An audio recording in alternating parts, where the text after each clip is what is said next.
नमस्कार, स्वागत है आपका विंध्य भारत में। मैं आपके साथ साक्षी गुप्ता। आइए बढ़ते हैं। लोकसभा चुनाव नतीजों के बाद 16 मई 1996 को अटल बिहारी वाजपेयी ने देश के 11वें प्रधानमंत्री के रूप में शपथ ली थी। हालांकि बीजेपी के पहले प्रधानमंत्री को 13 दिन बाद ही इस्तीफा देना पड़ा। बीजेपी बहुमत साबित नहीं कर पाई और सरकार गिर गई थी। इस्तीफा देने से पहले अटल बिहारी वाजपेयी ने संसद में यादगार भाषण दिया था। 28 मई 1996 को लोकसभा में बोलते हुए अटल बिहारी वाजपेयी ने कांग्रेस समेत तमाम विपक्षी दलों पर करारा प्रहार किया था। उन्होंने कहा कि जनादेश कांग्रेस के खिलाफ है, कांग्रेस की संख्या आधी रह गई है, अब सब इकट्ठे आ रहे हैं और कांग्रेस का समर्थन प्राप्त कर रहे हैं और कांग्रेस समर्थन देने को तैयार है। आप चाहे तो फैसला कर सकते हैं कि भाई हमने एक दूसरे को गाली दी होगी, मगर चलो छोड़ो, आज जो सबको मिलकर बीजेपी को गाली देनी ही दे लीजिए। अटल बिहारी वाजपेयी ने कहा कि इस तरह का निर्णय नकारात्मक होगा। ऐसा फैसला केवल हमें आने से रोकने के लिए होगा और यह लोकतंत्र को स्वस्थ बनाने वाली परंपरा नहीं डालेगा। अटल बिहारी वाजपेयी ने कहा कि आज मैं आपको एक चेतावनी देना चाहता हूं, हम तो प्रतिपक्ष में बैठने को तैयार हैं। उन्होंने कहा, जब मैं राजनीति में आया तो मैंने कभी नहीं सोचा था कि एमपी बनूंगा। मैं पत्रकार था और यह राजनीति जिस तरह की चल रही है मुझे रास नहीं आती।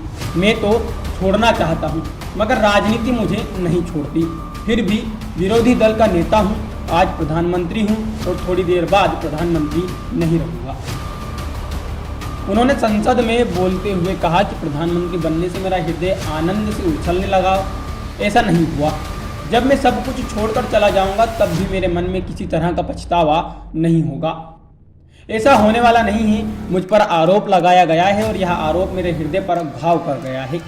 आरोप यह है कि मुझे सत्ता का लोभ हो गया है और पिछले 10 दिनों से मैं कुछ किया हूँ वह सत्ता के लोभ के कारण किया हूँ। मैं 40 साल से सदन का सदस्य हूँ। सदस्यों ने मेरा व्यवहार देखा है, मेरा आचरण देखा है।